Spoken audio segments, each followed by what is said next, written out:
My unit had been reduced to 4 men. Once there had been 23 of us, young faces blackened with dirt, old hands shaking from too much coffee and too little sleep, boys pretending to be soldiers and soldiers pretending not to be afraid. But war is patient. It eats slowly at first, then all at once. By the time the smoke settled over the shattered outskirts of the city, only 4 remained. We were buried in trenches carved through frozen mud and broken concrete, surviving on stale rations, rainwater, and instinct. Ever since the massive invasion, nobody could even agree on who fired first. Each side blamed the other. Each side claimed justice. But after enough bodies pile up, truth becomes just another casualty. Food was almost gone. Water worse. We weren't fighting for flags anymore. We weren't fighting for victory. We were fighting because hunger drives men mad, because fear sharpens the trigger finger, because turning back meant crossing open ground under artillery fire. The others had people waiting somewhere beyond the fire line. Merrick carried a photograph of twin daughters in a cracked plastic sleeve. Jonas spoke every night about a wife who baked cinnamon bread. Ruiz had a mutt named Hector and swore the dog could smell storms before they came. Me? No family. No lover. No letters in my pocket. No dog waiting by a gate. The only thing I feared was dying alone. The enemy found us at dawn. We saw them first. Shadows moving between collapsed buses and burnt-out storefronts. 11, maybe 12 soldiers advancing in a staggered formation, rifles raised, heads turning like wolves scenting blood. We were hidden beneath a camouflage tarp and rubble pile, where an old drainage trench met the street. They walked past us unaware. That gave us one advantage. Surprise.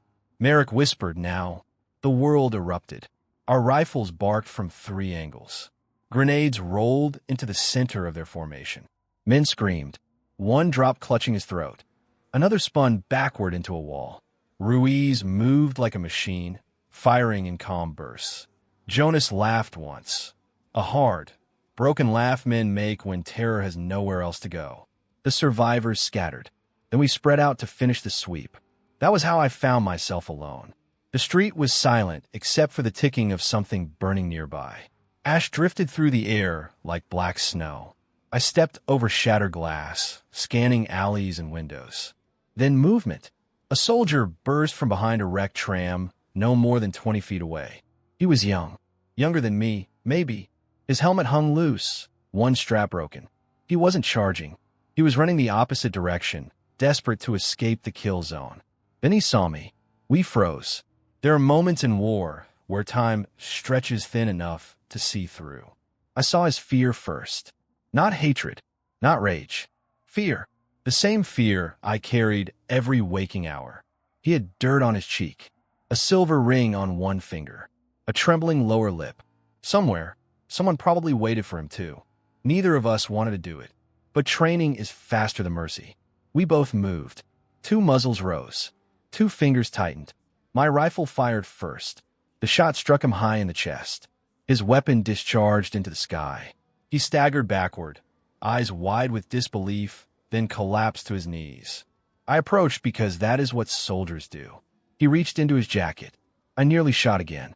Instead, he pulled out a folded paper stained with sweat. A child's drawing. 3 stick figures holding hands beneath a blue sun.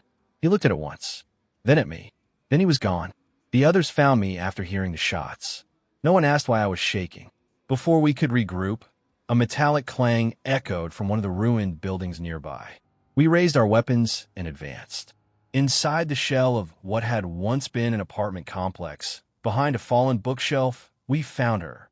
A girl, maybe 20, dark hair tangled with dust, hands raised, eyes fierce despite the tears on her face. She spoke quickly in the language of the enemy's side. Ruiz Gerst. Merrick leveled his rifle. Then, in broken phrases of our tongue, she said, "Please, not soldier, ally." None of us believed her. Yet she did not run. She pointed to herself. Lena, then pointed downward. Safe. She led us through a hidden stairwell beneath the building, through tunnels reinforced with scavenged beams and rusted steel.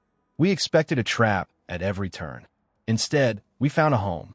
An underground shelter glowed with lantern light. Families huddled around makeshift heaters. Children slept under blankets sewn from uniforms of both armies.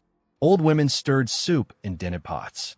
Men with enemy accents nodded cautiously as we entered. Nobody reached for a weapon. Nobody shouted. They welcomed us. It made less sense than any battlefield ever had. They sat us at a long wooden table made from old doors laid across crates. Bowls of stew appeared, bread warm from a hidden oven, clean water.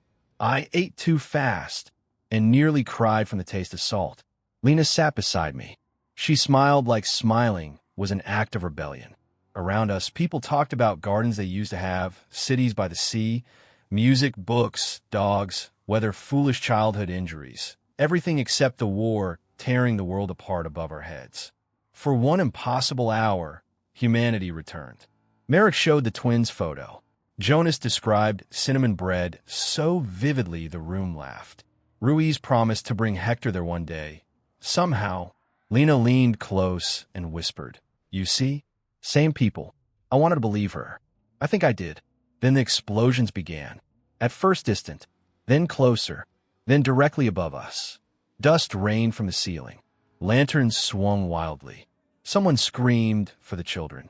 "It's not for us," a man shouted. But war doesn't care who it is meant for. The first collapse crushed the far end of the room. Stone and timber came down like thunder. The second tore through the center table. Fire flashed through the tunnel mouth. I hit the ground. Something massive struck my shoulder. Darkness swallowed everything. When I woke, silence was worse than the blasts. I dragged myself from rubble, choking on powdered concrete. My ears rang so hard the world seemed underwater. Shapes emerged through the haze. Merrick lay half-buried, eyes open to nothing. Jonas was motionless near the broken table, one hand still clutching the photograph he'd been admiring. Ruiz, steady, unshakable Ruiz, was pinned beneath a beam, gone before I reached him. My last three friends, dead in a place they thought was safe. Then fingers grabbed my wrist. Lena, bleeding from the forehead, one sleeve torn away, crying openly now but standing. She hauled me upright with surprising strength. "Move!" The tunnel behind us groaned like a wounded beast. Somewhere in the darkness, survivors cried out. Somewhere else, fire spread. She pulled me through a narrow corridor I had never seen before, one hidden behind storage shelves. We ran bent low through smoke and flickering emergency lights. The hallway narrowed until our shoulders scraped the walls. At the far end stood a yellow metal door streaked with rust. Lena pounded a code into an old keypad. Nothing. Another explosion shook the passage. She tried again. Still nothing. Behind us, the tunnel ceiling cracked. She looked at me with terror and something stronger beneath it. Resolve. Downtime was over. She wiped blood from her eyes, grabbed a crowbar from the wall, and jammed it into the seam of the yellow door. "Help me," she said. From the other side of the metal came a sound. Not machinery, not silence. Knocking. Slow, deliberate, and something or someone was trying to get in.